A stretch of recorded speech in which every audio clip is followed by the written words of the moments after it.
Selamat siang dan salam sejahtera untuk kita semua. Om Swastiastu, kembali lagi dalam acara Tanya Juri yang merupakan salah satu komitmen kami dalam pendampingan pemenuhan bukti dukung Mangupura Award 2026 bagi perangkat daerah, kelurahan, dan pemerintah desa dengan menghadirkan langsung tim juri. Yang kami hormati Kepala Bagian Organisasi Setda Kabupaten Badung, Bapak Putu Agus Hadibrate, para narasumber sekaligus sebagai Dewan Juri Mangupura Award 2026 pada aspek tata kelola persampahan. Izin saya sapa para narasumber, Bapak Agus Gaji Putra. Selamat siang, Bapak.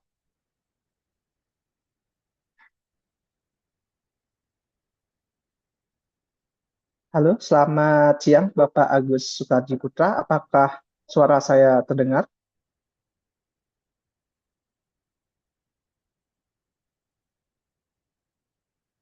Oke, mungkin ke Ibu Mekar Prihatini. Apakah suara saya terdengar, Ibu Mekar?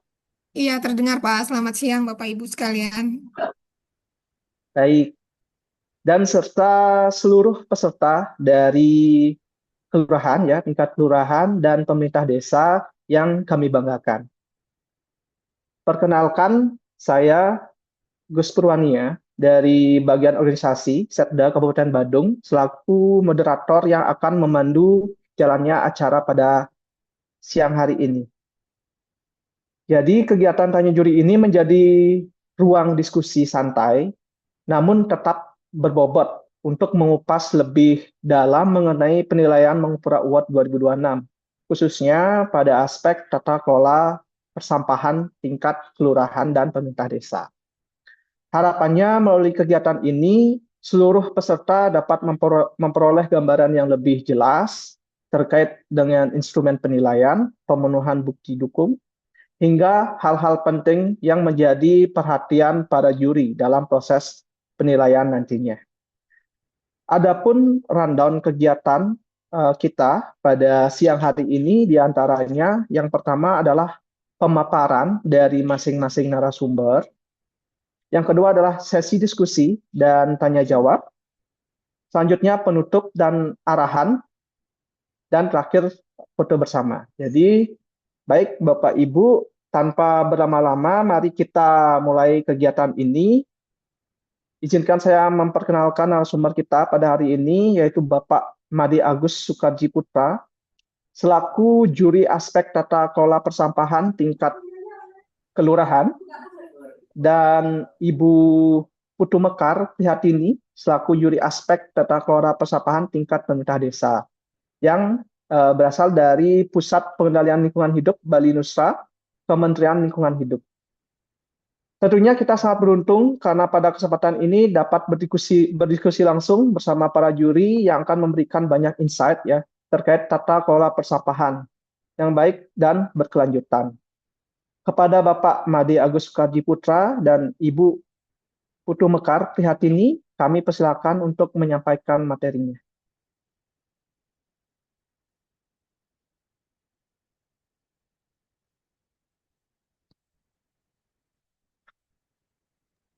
Eh, izin pimpinan rapat, apakah suara saya terdengar?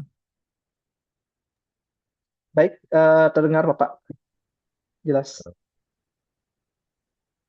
Saya coba ini ya, share screen ya.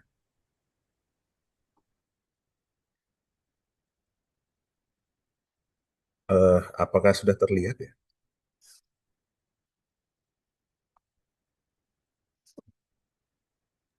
Baik, Eh, untuk paparannya sudah terlihat Bapak. sudah ya.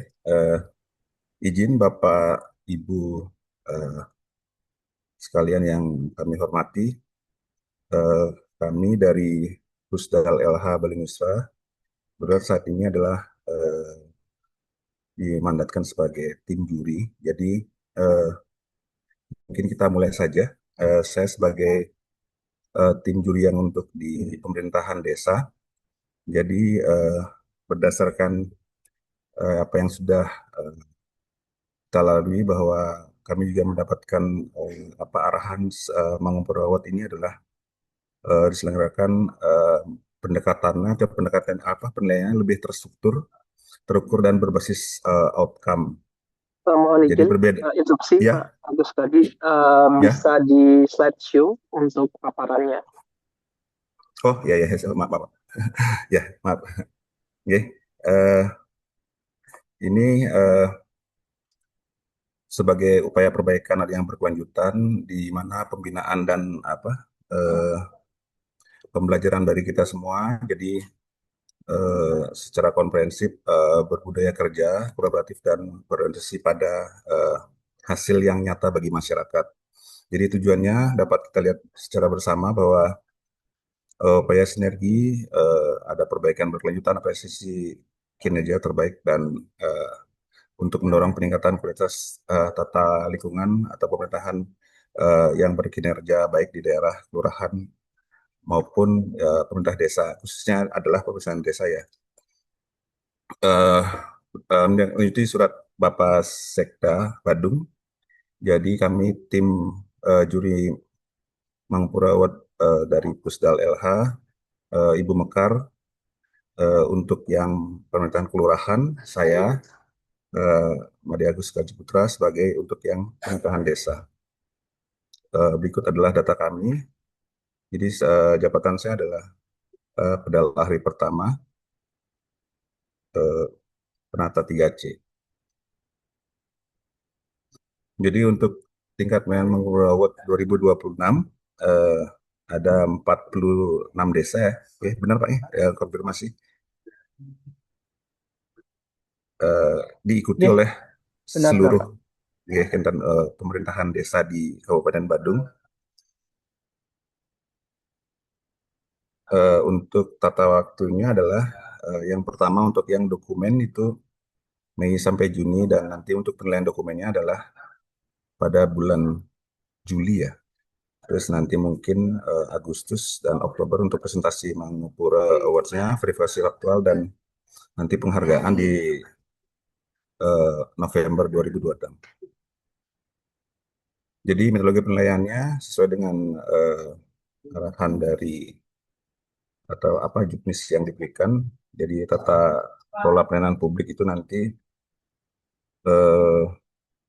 ada pemenuhan ketersediaan dokumen dan pemenuhan dampak implementasinya.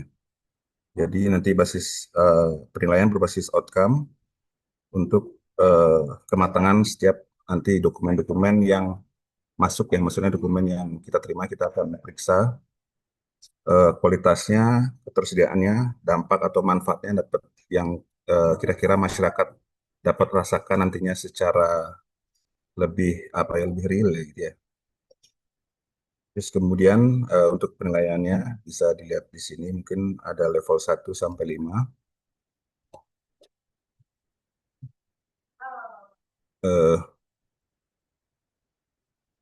Untuk nanti juga ada tahap setelah penilaian dokumen, ada presentasi.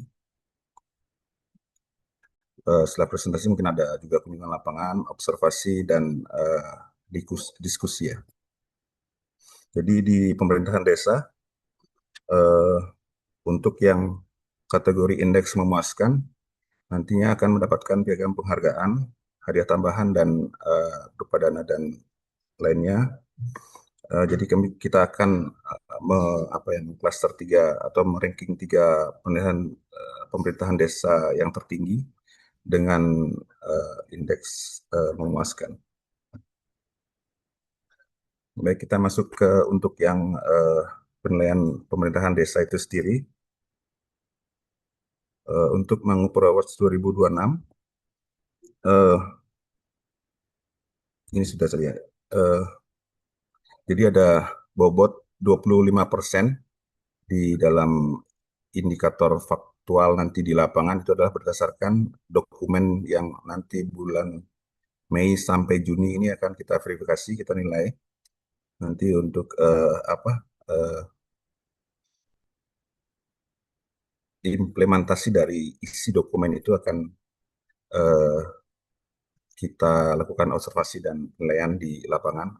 Diharapkan itu eh, dokumennya atau apa yang ditampilkan atau apa yang disajikan dalam dokumen itu adalah faktual dari apa yang memang terjadi di lapangan.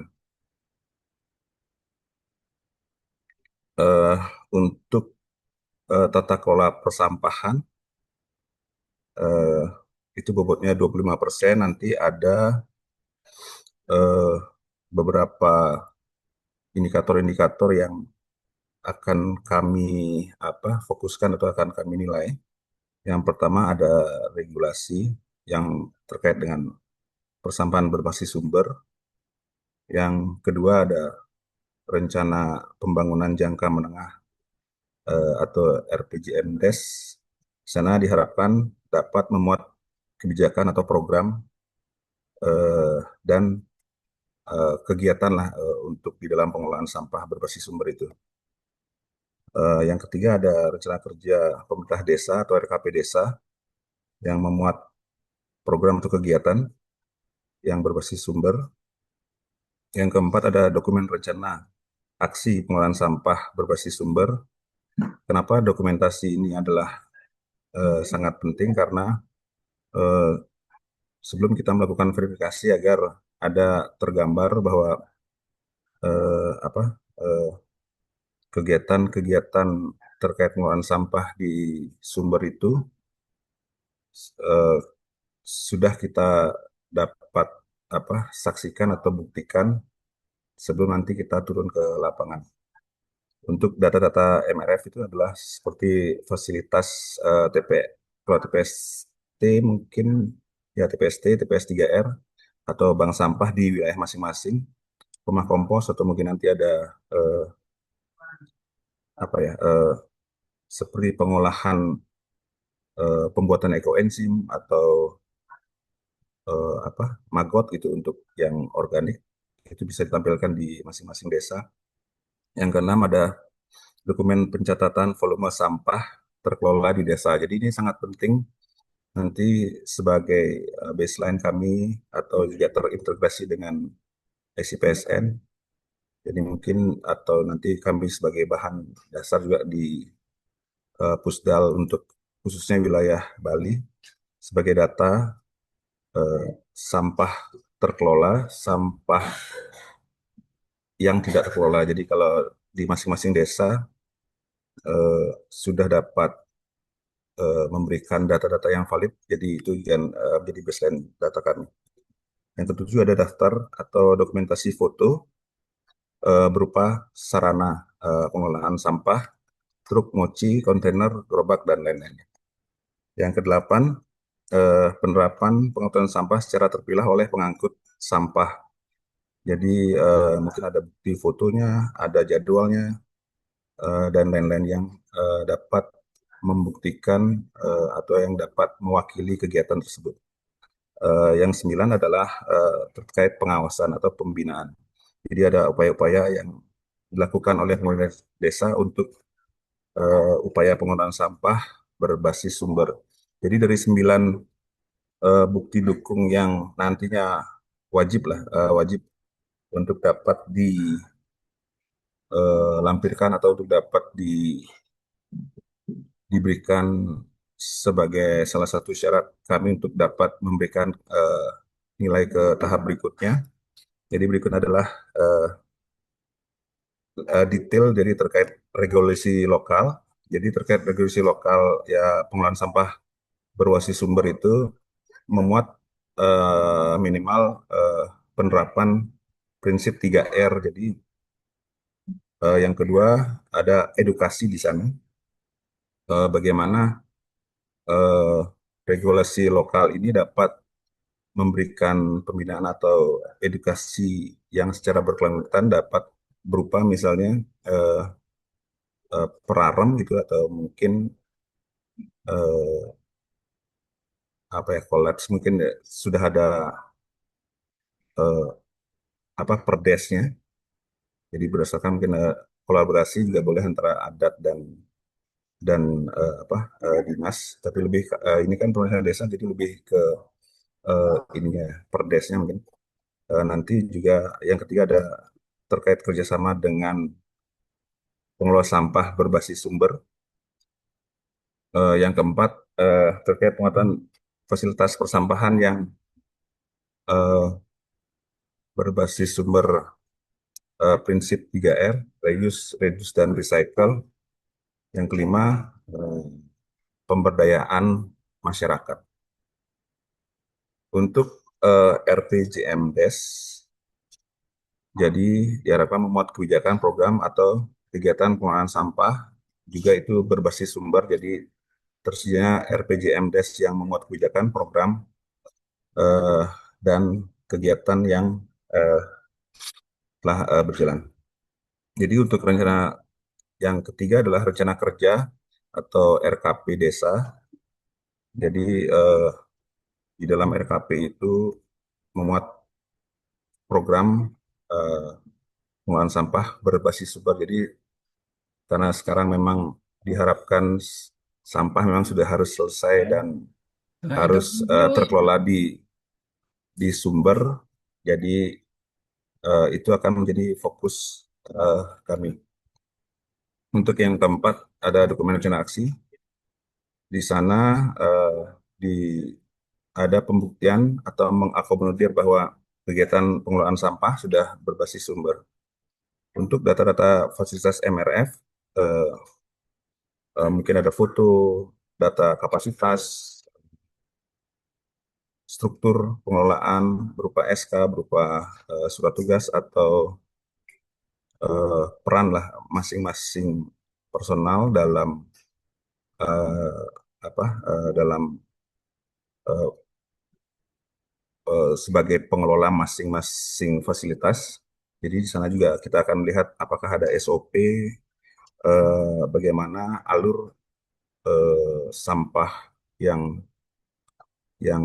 mulai dari sumber, misalnya nanti apakah dia adalah organik atau anorganik, baik residu juga atau mungkin B3, nanti ada ininya, ada alur SOP-nya. Dan yang terakhir adalah bukti-bukti berupa foto atau mungkin tempat pemilahan dan atau pengolahan atau pengomposan itu misalnya. Ya.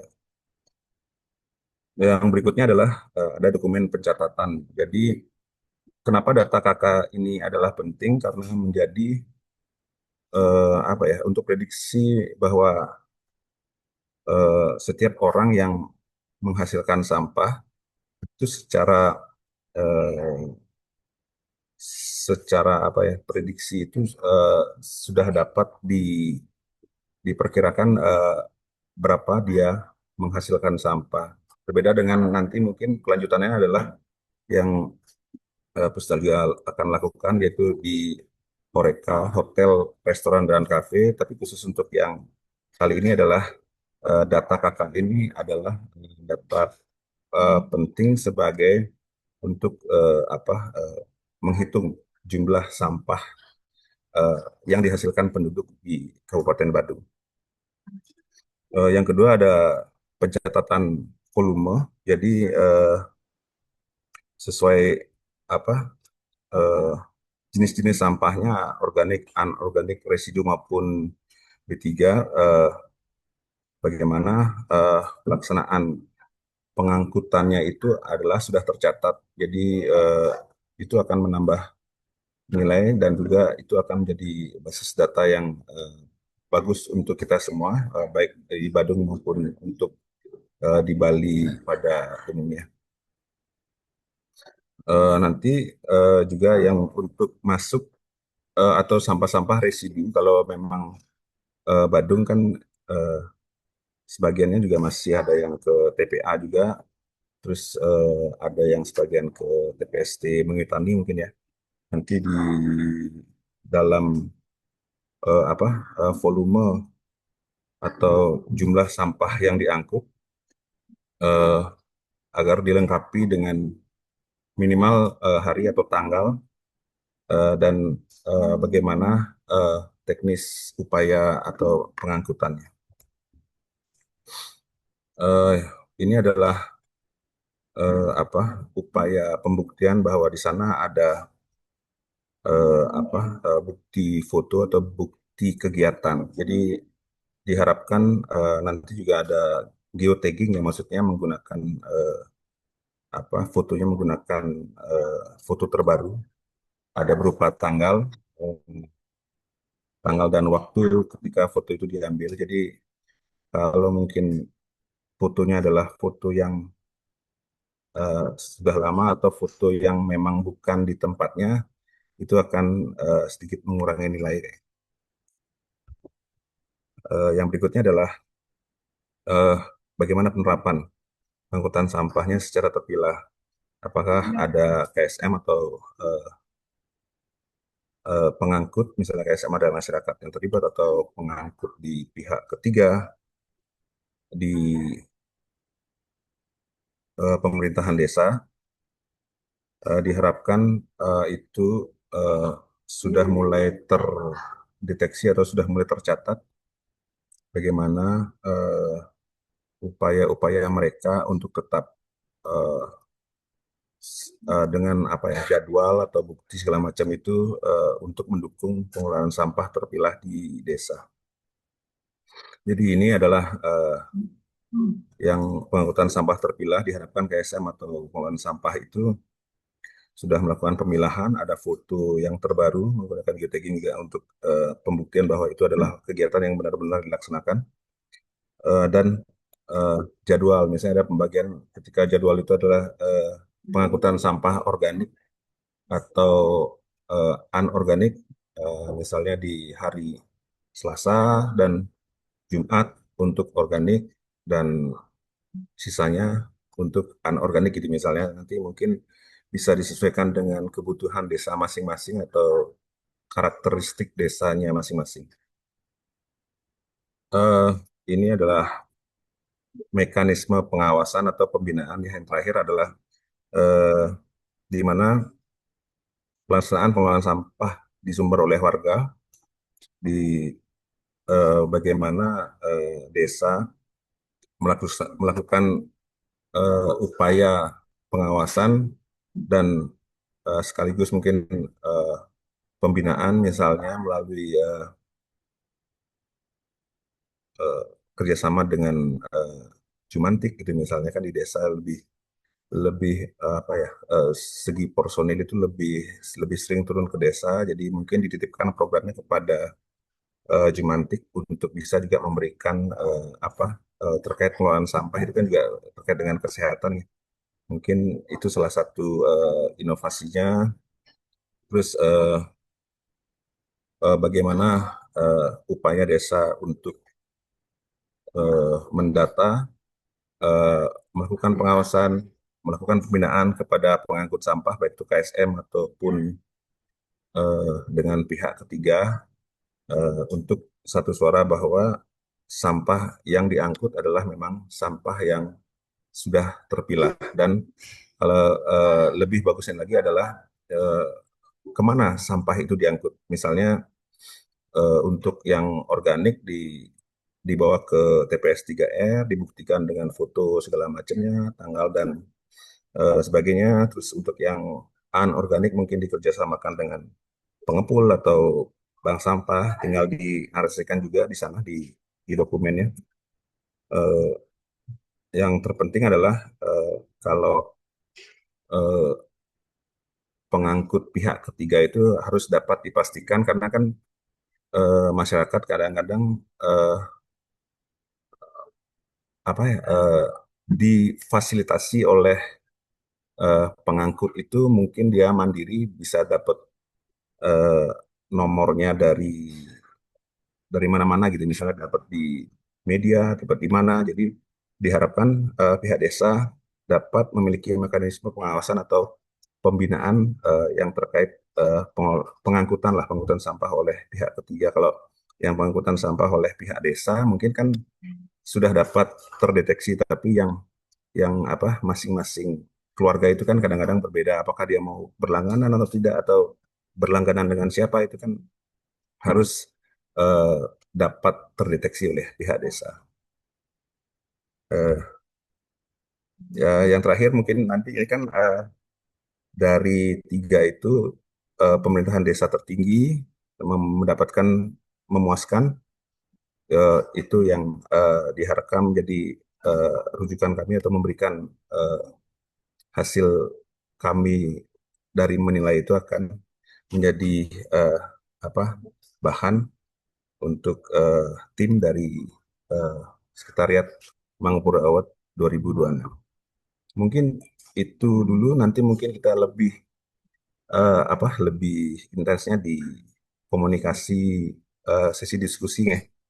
Nanti mungkin mohon maaf sebelumnya kami karena eh, terburu-buru juga, jadi presentasi yang kami sampaikan kurang maksimal atau mungkin penjelasan saya yang berikan mungkin ada kekurangan. Kami mohon maaf. Eh, Terima kasih, dan mungkin nanti kalau ada pertanyaan silakan di sesi diskusi. Terima kasih. Baik, terima kasih kami ucapkan pada Bapak Agus tadi yang telah menyampaikan paparannya dengan sangat baik. Selanjutnya, pemaparan akan dilanjutkan oleh Ibu Ukar. Kami persilakan untuk Ibu Ukar untuk menyampaikan materinya.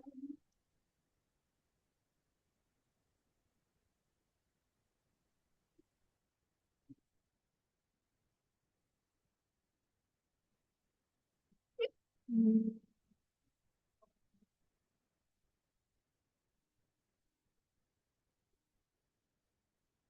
Izin untuk share screen. Silakan Ibu.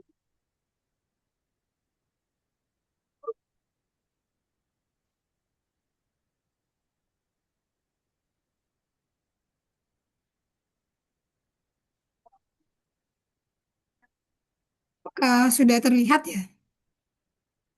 Belum terlihat Ibu untuk share screen-nya. Oke. Oke, ini masih proses Ibu. Oke, sudah terlihat. Boleh di slideshow Bu untuk oke, sudah. Silakan Ibu Mekar. Baik, selamat siang Bapak Ibu sekalian. Terima kasih Bapak Pimpinan Rapat.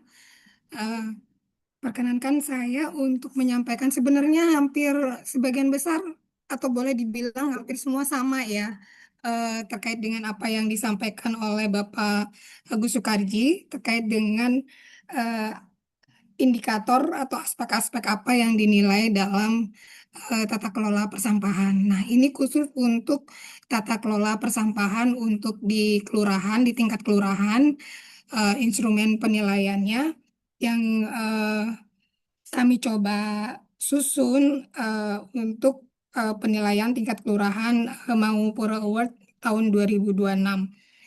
Baik, nah ini jadi mengapa kami sampaikan di sini? Yang pertama adalah adanya aspek regulasi dan kebijakan yang perlu disampaikan di sini karena dalam langkah awal dari tata kelola yang kuat itu kita memerlukan kepastian hukum. Jadi pada aspek ini kelurahan dinilai berdasarkan keberadaan regulasi lokal yang wajib selaras dengan peraturan perundang-undangan yang ada yang lebih tinggi seperti Undang-Undang tahun 2008 nomor 18 tentang pengelolaan sampah, kemudian Pergub 47 tahun 2019 tentang pengelolaan sampah berbasis sumber, atau mungkin di Kabupaten Badung punya Perda tentang pengelolaan sampah. Jadi hal itulah yang perlu diacu yang akan menjadi regulasi atau kebijakan yang dibuat atau disusun atau yang dimiliki oleh kelurahan di Kabupaten Badung. Kemudian di sini di dalam peraturan yang atau kebijakan yang dimiliki oleh kelurahan, paling tidak dia memuat kewajiban dan larangan terkait dengan pengelolaan sampah. Kemudian bagaimana mekanisme edukasi atau pembinaan berkelanjutan yang akan dilaksanakan oleh kelurahan. Kemudian memuat terkait dengan penguatan fasilitas persampahan yang mendukung pengelolaan sampah berbasis sumber dan prinsip 3R-nya. Kemudian memuat terkait dengan pengelolaan sampah berbasis masyarakat atau pemberdayaan masyarakat dalam pengelolaan sampah. Lalu ini adalah terkait dengan Renstra. Yang kedua adalah Renstra, jadi kebijakan yang dibuat itu harus diturunkan ke dalam dokumen perencanaan yang konkret ya. Jadi di sini nanti akan dilihat keberadaan Renstra dari kelurahan yang mencakup rencana jangka menengah yaitu jangka 5 tahun. Kemudian di dalamnya harus memuat program prioritas pengelolaan sampah berbasis sumber, lalu target capaian tahunannya bagaimana, apa sih indikator keberhasilan programnya seperti apa. Nah, di sini nanti kan Renstra ini akan diturunkan lagi ke dalam rencana kerja tahunan tingkat kelurahan yang memuat program kegiatan pengelolaan sampah berbasis sumber, itu ya. Kemudian, nah, ini secara detail lagi di Renja ini nantinya itu akan memberikan gambaran implementasi program kegiatan yang dilakukan pada tahun tersebut. Jadi kalau tidak salah ini kan dinilainya tahun 2025 ya Pak ya. Jadi pada tahun 2025 renjanya seperti apa, kemudian anggarannya bagaimana, apa namanya, kegiatan tahunannya apa, bisa modelnya misal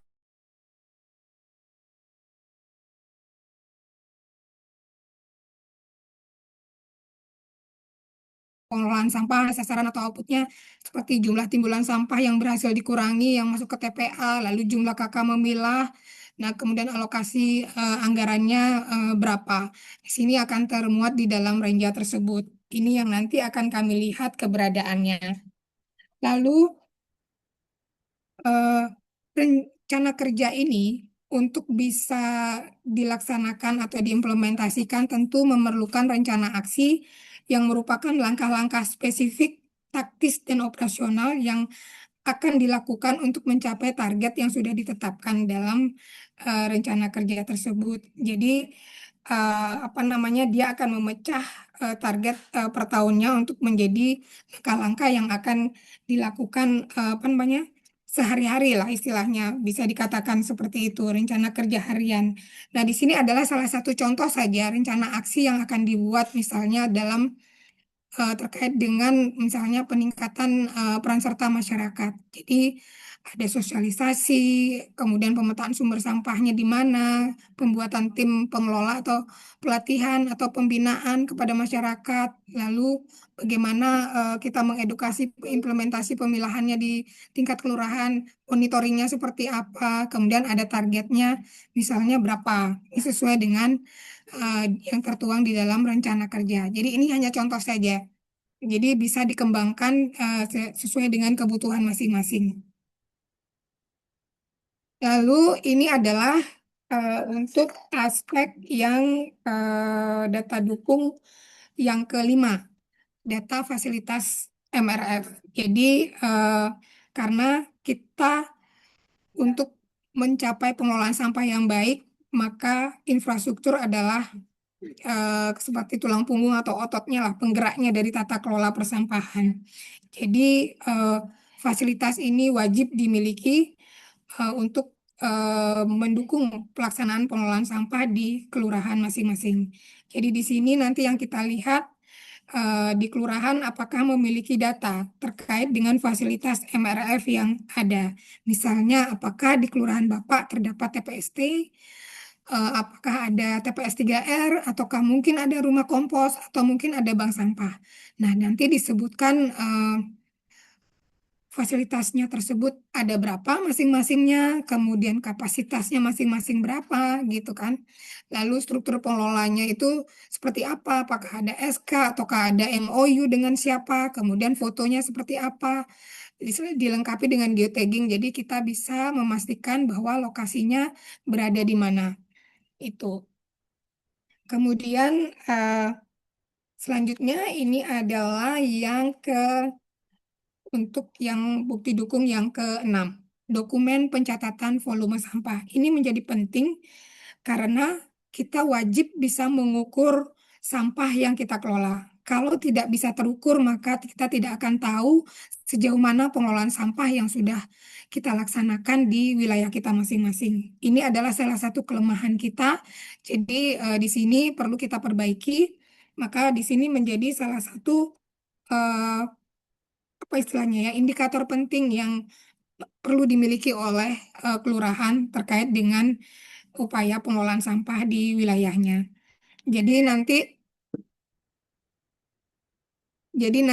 eh, di sini data yang dibutuhkan adalah berapa sih jumlah kakak di wilayah Bapak, jumlah kakak secara keseluruhan, kemudian berapa jumlah kakak yang terlayani atau warga yang terlayani, kemudian berapa jumlah kakak atau warga yang telah melakukan pemilahan sampah, lalu data jumlah timbulan sampah hariannya berapa, organiknya berapa, anorganiknya berapa, residunya berapa, kemudian kalau lebih baik lagi limbah B3-nya berapa, serta siapa yang melaksanakan pengangkutan di wilayah Bapak tersebut, yang mengangkut sampah-sampah ada di warga.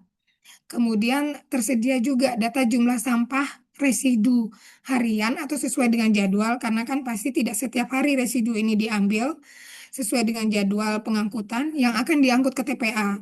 Kenapa ini penting? Karena kita kan berupaya untuk melakukan pengurangan sampah.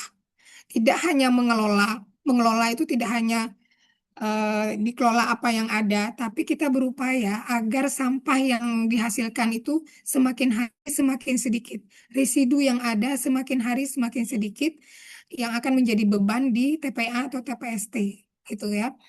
Kemudian di sini perlu kita ketahui bahwa apa namanya, yang melakukan pengangkutan ini, kita wajib tahu dia akan angkut kemana sampah yang dia kumpulkan dari warga Bapak, Ibu di kelurahan, gitu ya. Kita wajib tahu agar jangan nanti ada pembuangan sampah di apa namanya, ke lingkungan secara tidak benar istilahnya, tidak sesuai dengan aturan. Itu harus ke lokasi yang memang sudah diizinkan atau legal menjadi tempat pembuangan dari residu tersebut. Nah, ini kenapa sehingga kami memasukkan terkait dengan hal ini di dalam indikator penilaian untuk pengelolaan sampah di tingkat kelurahan. Lalu ini adalah sarana. Selain fasilitas utama, pemenuhan aspek sarana pendukung juga menjadi poin penilaian. Jadi perlu daftar inventarisasi jenis, jumlah, serta kondisi dari sarana yang Bapak Ibu miliki di kelurahan, ya.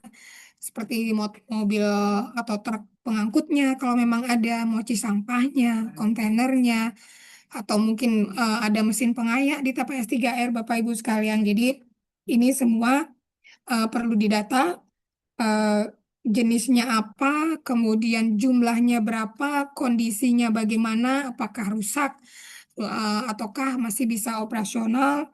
Nah, nanti disertai dengan foto eh, yang terbaru ya, yang update jadinya. Oke, dilengkapi dengan geotaggingnya.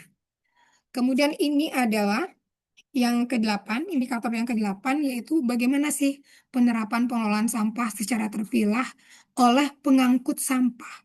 Ya, tadi di depan adalah oleh warga, sekarang adalah oleh pengangkut sampah. Apakah para pengangkut sampah ini sudah melakukan pengangkutan sampah secara terpilah? Jadi intinya seperti itu. Kemudian di sini di dalam indikator ini nanti yang Bapak Ibu masukkan sebagai bukti dukungnya kelompok swadaya masyarakat atau pengangkut sampah yang melakukan pelayanan pengangkutan sampah di kelurahan dan lokasi tujuan pembuangan sampahnya kemana. Seperti yang tadi saya sampaikan. Jadi di data ini nanti dimasukkan, lalu itu ya adalah secara umum semuanya. Kemudian kita perlu juga tahu dari KSM yang ada atau pengangkut sampah yang ada, berapa sih yang sudah melakukan pengangkutan sampah secara terpilah. Lokasi tujuan pembuangan sampahnya kalau sudah terpilah kan pasti akan berbeda. Apa namanya, organiknya dia akan ke bawah kemana, lalu anorganiknya dia akan bawa kemana, residunya dia akan bawa kemana. Jadi itu perlu disampaikan di sini. Kemudian foto pengangkutan sampah secara terpilah untuk membuktikan bahwa memang mereka melakukan pengangkutan sampah secara terpilah. Lalu yang terakhir adalah jadwal pengangkutan sampah secara terpilah. mereka jadwalnya kapan organik, kapan anorganik, kemudian kapan residu. Nah, ini perlu eh, dimasukkan di sini. Mungkin akan berbeda untuk tiap pengangkut sampah. Bisa jadi di wilayah Bapak Ibu ada lebih dari satu pengangkut sampah atau KSM yang melakukan pelayanan pengangkutan sampah di kelurahan Bapak Ibu sekalian. Jadi ini perlu dipastikan jadwalnya masing-masing dan lokasinya masing-masing. Nah, ini adalah yang terakhir, mekanisme pengawasan atau pembinaan. Jadi, alurnya seperti apa? Mekanismenya mungkin akan dilakukan monitoring atau apa namanya, pembinaan secara mingguan ataukah bulanan. Nah, ini disebutkan di sini. Eh, Kemudian kegiatannya seperti apa untuk melakukan mekanisme pengawasan dan pembinaannya, bentuknya seperti apa? Apakah sosialisasi, ataukah door to door, ataukah melalui pertemuan bimbingan teknis, ataukah pendampingan. Lalu kemudian monitoringnya dilaksanakan secara berkala setiap mingguan kah, ataukah bulanan. Kemudian tentu hasilnya seperti apa.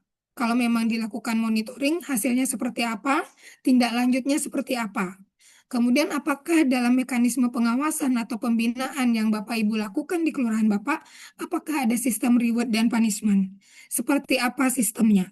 Nah, ini perlu disampaikan sebagai bukti dukung di dalam apa namanya untuk aspek mekanisme pengawasan atau pembinaan pengelolaan sampah berbasis sumber di tingkat kelurahan.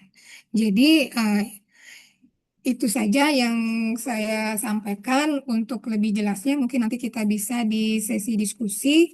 Jadi eh, eh, apa namanya, intinya adalah di sini kita mencoba jangan sampai bumi kita menjadi tempat sampah yang kita hasilkan. Jadi kita berupaya agar kita bukan menjadi sumber polusi bagi bumi kita.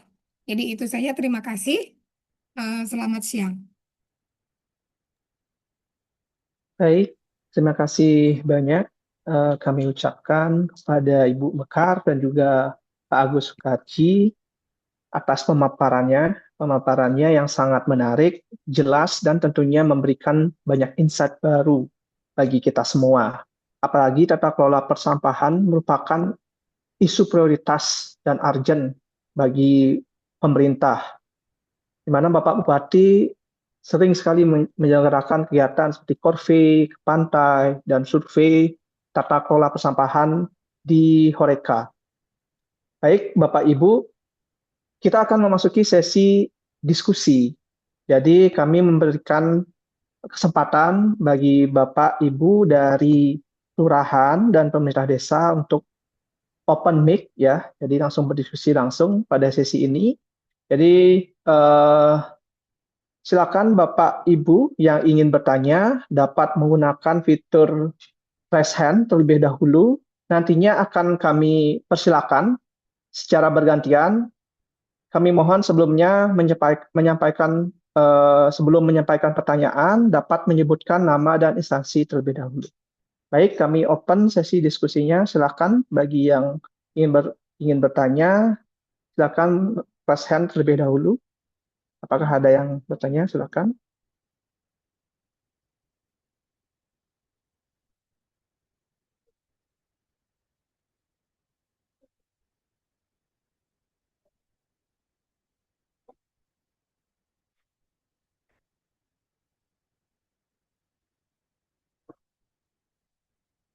Baik, kalau tidak ada yang raise hand, maka akan saya bacakan beberapa pertanyaan yang sebelumnya sudah masuk melalui Instagram Mangupro Award. Pertanyaan pertama bagi Bapak Ibu narasumber, apakah kerjasama dengan pihak ketiga atau komunitas menjadi nilai tambah dalam penilaian tata kelola persampahan ini? Silakan Bapak Agus Rikaki atau Bu Mekar bisa menanggapi.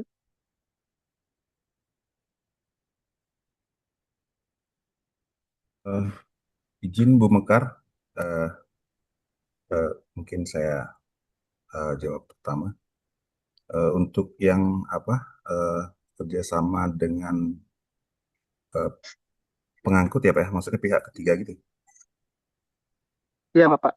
Jadi Nggih. pihak ketiga atau mungkin komunitas gitu, Bapak.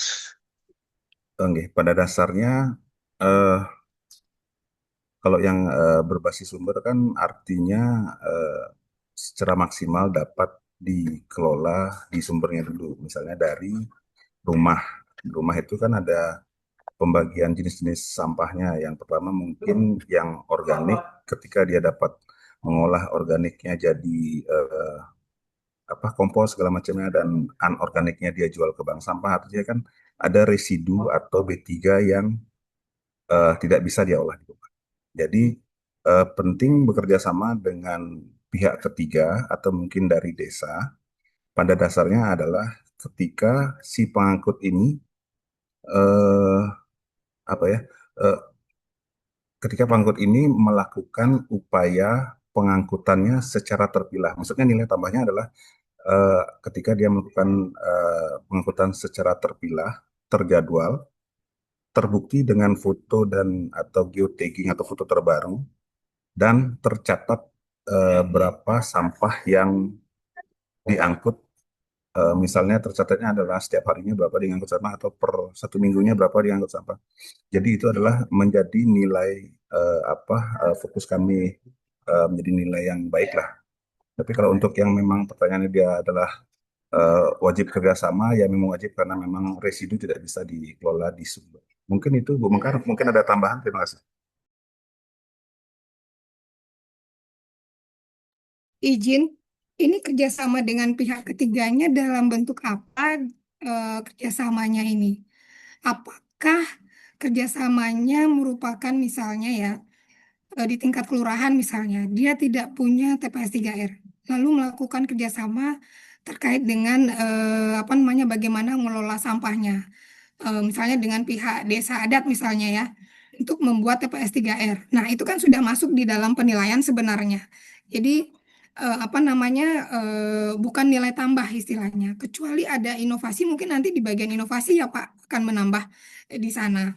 Karena kemudian yang kedua lagi kerjasama dengan pihak ketiga misalnya untuk melakukan pembinaan. Nah, itu kan kegiatannya sudah masuk di dalam rencana kerja, di dalam rencana aksi, sudah termuat di sana harusnya ya. Jadi tidak ada yang lebih istilahnya ya. Berarti memang itu memang sebagai langkah yang memang harus dilakukan oleh kelurahan bagaimana melakukan pengelolaan sampah di wilayahnya untuk mengantisipasi segala kendala atau kesulitan yang permasalahan yang ada di masing-masing kelurahan. Itu mungkin. Kemudian yang ketiga adalah, nah untuk mendapatkan nilai tambah mungkin karena kan sistem penilaiannya ini fix ya Pak ya, tidak ada komponen untuk eh, memberi nilai tambahan gitu ya. Tidak ada poin di mana ketika ada hal yang lebih dari yang seharusnya dilakukan, itu akan diberi poin tambahan. Nah, itu juga akan apa namanya tergantung dari sistem penilaian juga gitu. Itu sih yang bisa saya ini kan. Mungkin dari biro apa organisasi mungkin bisa menyampaikan terkait dengan nilai tambah ini apakah memang memungkinkan atau tidak. Terima kasih. Baik, terima kasih atas jawabannya dari Pak Agus Sukarji dan Bu Mekar. Jadi kesimpulannya adalah terkait dengan kerjasama dengan pihak ketiga ini. Jadi terkait dengan pengangkutan sampah itu eh, apakah diangkut oleh pihak ketiga, apakah disediakan sana prasarana di level kelurahan maupun pemerintah desa, kan itu menjadi prioritasnya. Tetapi bagaimana prosesnya, ya Bapak Sukarji ya, yang Bapak Sukarji sampaikan tadi, Nggih. bagaimana proses seperti misalnya ada pemilahan, terus eh, kerjasamanya tadi Ibu Mekar misalnya dengan desa adat, terus misalnya TPS 3R itu misal tidak ada kerjasama dengan ya NGO atau swasta itu merupakan salah satu yang masuk di perencanaan ya, masuk di perencanaan di kelurahan atau di pemerintah desa. Jadi terkait dengan penilaian juga, apakah ini menjadi sebuah nilai tambah, jadi tergantung di instrumen penilaian. Jadi untuk pemenuhan-pemenuhannya itu kita di tim eh, penilai ya itu sudah ada komponen-komponen yang diukur. Jadi ada komponen-komponen yang diukur terkait dengan masing-masing instrumen penilaian. Yang Bapak Ibu bisa cek pada pedoman ya, pada pedoman instrumen penilaian. Baik, selanjutnya pertanyaan selanjutnya sebelumnya apakah ada yang raise hand terlebih dahulu? Kalau misalnya tidak, saya lanjutkan ke pertanyaan yang kedua dari yang masuk melalui Instagram. Bagaimana penilaian dilakukan terhadap desa atau kelurahan dengan keterbatasan sarana prasarana? Karena kan tidak semua desa atau kelurahan memiliki sarana prasarana yang sama gitu ya, yang sama. Bagaimana pengukuran yang dilakukan oleh tim juri ya, dan bagaimana jika sarana prasarana masih terbatas tetapi dimanfaatkan dengan optimal. Nah, bagaimana terkait dengan hal tersebut? Silakan dari Bapak Agus Sukaci dan Ibu Mekar. Eh, izin eh, untuk apa namanya ketersediaan satpas kan memang setiap desa atau kebutuhannya berbeda-beda. Jadi sesuai dengan apa namanya eh, komponen-komponen yang akan kita nilai, di sana kan indikatornya jelas bahwa kami adalah fokusnya kepada proses itu tadi. Proses itu tadi bahwa misalnya ketika desa karakternya dia memang eh, tidak urban atau mungkin masih memiliki apa lahan khususnya organik ya, maksudnya dia masih memiliki lahan yang cukup apa luas untuk bisa mengolah atau mengelola organiknya sendiri, berbeda dengan ketika dia kondisinya adalah di desa yang urban. Jadi di sana kan multi sampah yang dihasilkan dan apa bagaimana upaya-upaya yang dilakukan antara desa yang lain atau dengan perumahan gitu misalnya itu akan berbeda. Tapi yang saya tekankan adalah biarpun sarananya belum lengkap, tapi ketika di apa di tahun pilihan 2025 itu bagaimana upayanya dia yang dilakukan. Jadi saya kami lebih proses yang apa ya lebih fokusnya ketika dia tidak ada sarana atau apa namanya yang melebihi atau berbeda dengan pihak yang di urban itu, jadi lebih kurang fasilitas, tapi dia punya usaha misalnya dengan eh, di KSN gitu atau menggunakan apa masyarakat eh, sebagai apa ya, subjeknya. Ketika masyarakat itu sebagai subjek, jadi eh, sampah yang mereka hasilkan sendiri ternyata dengan fasilitas yang tidak terlalu banyak masih bisa terkelola dengan baik gitu. Paling itu kami lebih ke proses. Ya, terima kasih. Mungkin Ibu Makar ada tambahan.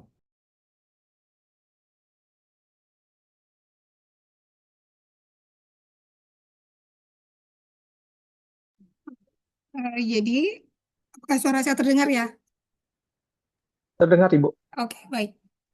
Eh, Kalau untuk pengelolaan sampah, mau tidak mau kan kita butuh sarana ya. Tidak bisa kita mengelola sampah tanpa sarana. Jadi untuk yang di tahap penilaian dokumen, maka bukti dukung terkait dengan sarana yang dimiliki itu wajib ada. Mau berapapun mau jenis apapun, hanya tinggal ditampilkan saja. Kan itu intinya ya Pak ya. Nanti ketika kita kunjungan lapangan dan bagaimana prosesnya, itu beda lagi nanti penilaiannya. Begitu ya. Jadi intinya karena ya kalau dokumen kan itu bukti dukung, apakah punya sarana, oh punya apa saja harus ada datanya bahwa memang benar ada itu buktinya. Jadi untuk penilaian dokumen kita tidak melihat apa namanya bahwa kalau dia punya lebih dia akan dapat nilai lebih, kalau dia punya kurang dia akan memiliki nilai kurang. Tidak.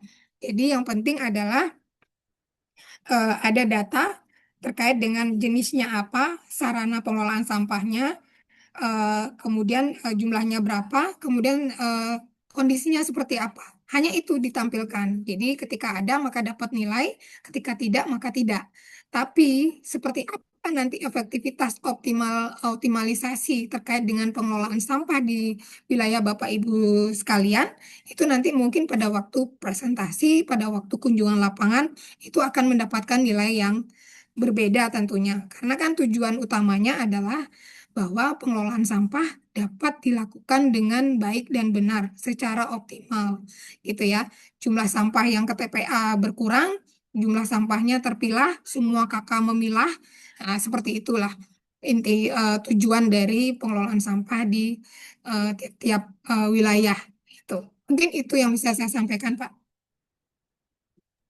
Baik, terima kasih jawabannya dari Pak Agus Sukarji dan Ibu Mekar bahwa terkait dengan kebutuhan sarana prasarana persampahan di masing-masing kelurahan dan desa itu tergantung dari bagaimana kebutuhan di sana seperti apa, sehingga yang dinilai itu bukan berapa banyak sarana prasarananya, tetapi ada matriks yang diukur oleh tim juri. Ya, ada matriks yang diukur oleh tim juri terkait dengan misalnya volume sampah, terus sudah dipilah atau belum, dan yang masuk ke TPA berkurang. Nah, itu matriks-matriks yang menjadi tolak ukur dari tim juri untuk menilai. Tetapi sarana prasarana ini pasti diperlukan, ya diperlukan di masing-masing desa atau kelurahan. Baik, pertanyaan yang ketiga. Nah, tadi Ibu Mekar eh, sudah menyinggung terkait dengan faktual ya, penilaian faktual lapangan. Nah, apa indikator faktual ketika nanti Bapak Ibu juri eh, datang langsung gitu ya, bahwa tata kelola persampahan ini sudah benar-benar berjalan efektif dan berdampak. Selain tadi, kalau dari sesi verifikasi dokumen kan diukur dari matriks-matriks tadi. Nah, untuk secara faktualnya ini, secara nyatanya, apa yang menjadi tolak ukur dari Bapak Ibu juri dalam melakukan penilaian? Baik, silakan bagi Pak Agus tadi dan Ibu Mekar.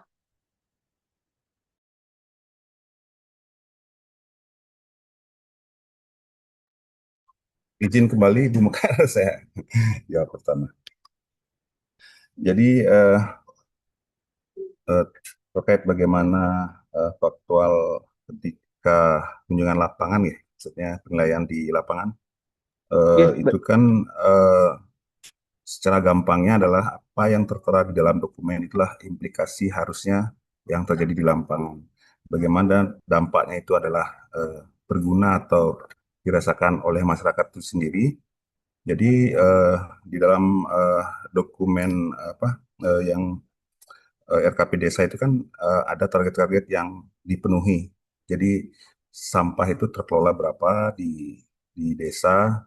Jadi dengan adanya eh, ter apa ya termuat di dokumen itu ketika eh, kondisi di lapangan kita akan melakukan observasi, seharusnya yang tertulis itulah yang memang menjadi eh, apa kejadian yang seharusnya sampah itu terkelola terjadi. Terima kasih. Mungkin Ibu Mekar, teman lagi.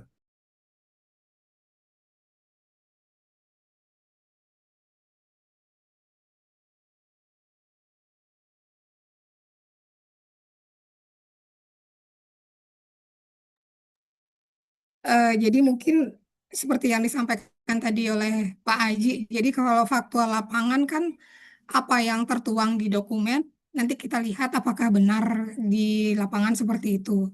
Kalau memang dokumennya terlihatnya cantik, harusnya di lapangan pun tentu sampahnya benar-benar terkelola dengan baik. Nah, itu jadi tidak ada sampah menumpuk di lingkungannya. Jadi semua sampahnya terpilah, mungkin TPS 3R-nya sudah tertata dengan baik. Kemudian kalau dia punya rumah kompos, hasilnya apa namanya memang benar-benar bagus gitu ya rumah komposnya, kemudian tidak ada sampah yang tercampur, kemudian datanya residu yang masuk ke TPA. Tentu akan semakin hari akan ada tren yang menurun jika memang melakukan pengelolaan sampah secara baik dan benar, menerapkan pengelolaan sampah berbasis sumber seperti bagaimana diakui di dalam dokumen. Jadi itu nanti yang akan kita lihat faktual di lapangannya seperti itu. Mungkin itu, Pak. Baik, terima kasih atas jawabannya dari Pak Agus Sukarji dan Ibu Mekar. Jadi kembali lagi bahwa apa yang terlihat faktual di lapangan, ya, itu kita berkaca lagi kepada dokumen yang telah diupload melalui sistem Mangopra Award. Jadi itu menjadi acuan tim juri untuk melakukan verifikasi ke lapangan. Jadi apakah matriks-matriks yang tadi diterangkan oleh juri apakah sudah benar-benar berjalan di lapangan dengan melihat kondisi nyata di lapangan terkait dengan apakah ada penumpukan sampah, terus sampahnya sudah dipilah atau enggak, itu langsung nyata terlihat di lapangan. Baik, eh, mungkin itu yang eh, beberapa pertanyaan yang masuk melalui Instagram. Saya kasih kesempatan bagi yang join Zoom untuk bertanya. Saya persilakan sebelum kita tutup sesi diskusi. Silakan, saya kasih waktu 5 menit. Kalau ada dari Bapak, Ibu, dari desa dan kelurahan yang ingin bertanya, persilakan atau bisa juga melalui kolom chat ya.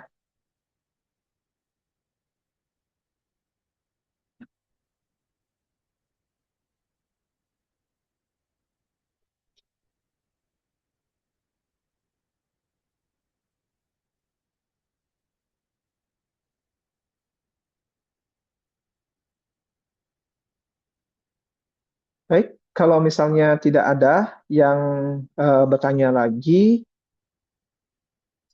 maka sesi diskusi bersama eh, juri dari aspek tata kelola persampahan tingkat kelurahan dan pemerintah desa dapat kami tutup sesi diskusinya. Kita masuk ke acara selanjutnya, yaitu mungkin ada arahan dari Bapak Kabag organisasi, Pak Agus Adiberta, dipersilakan. Baik, terima kasih. Mohon izin. Om Swastiastu, yang terhormat para tim juri, kemudian Bapak Ibu pemerintah desa dan kelurahan yang hadir. Kami lihat cukup banyak yang hadir, terutama dari desa. Terima kasih atas kehadirannya. Demikian juga pada juri, terima kasih atas arahannya. Kami berharap sebenarnya forum ini bisa dijadikan ajang diskusi bagi perangkat daerah, bagi pemerintah desa maupun kelurahan untuk bertanya atau memperdalam lagi komponen-komponen atau pemenuhan-pemenuhan yang yang harus dipenuhi dalam aspek persampahan. Namun sepertinya ada beberapa pertanyaan sudah. Terima kasih atas pertanyaannya.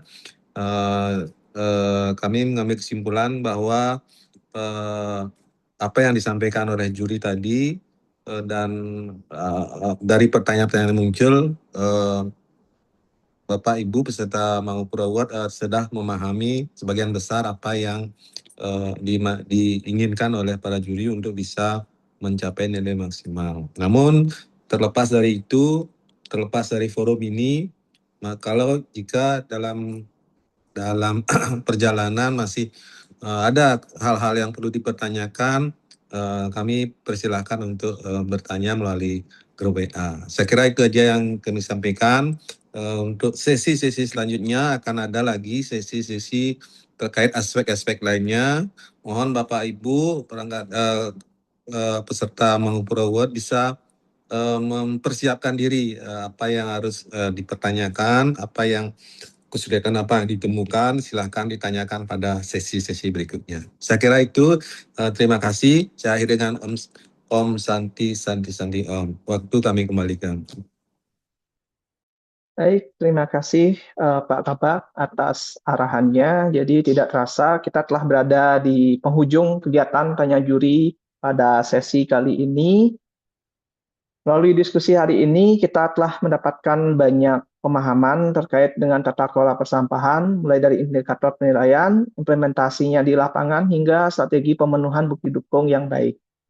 Semoga seluruh materi dan diskusi yang telah disampaikan dapat menjadi bekal bagi seluruh peserta dalam mempersiapkan penilaian Mangupura Award 2026 dengan lebih optimal.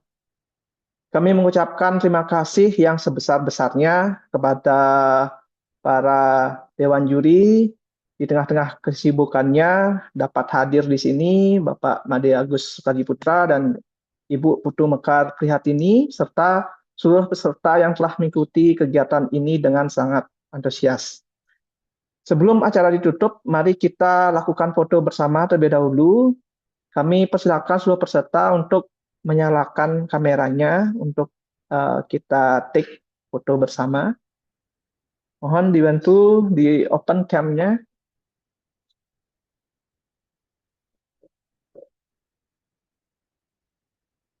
Baik, di sini ada 3 slide. Baik, untuk slide pertama, pasang gaya, senyumnya mana? Bapak Ibu, oke. Selanjutnya untuk slide kedua.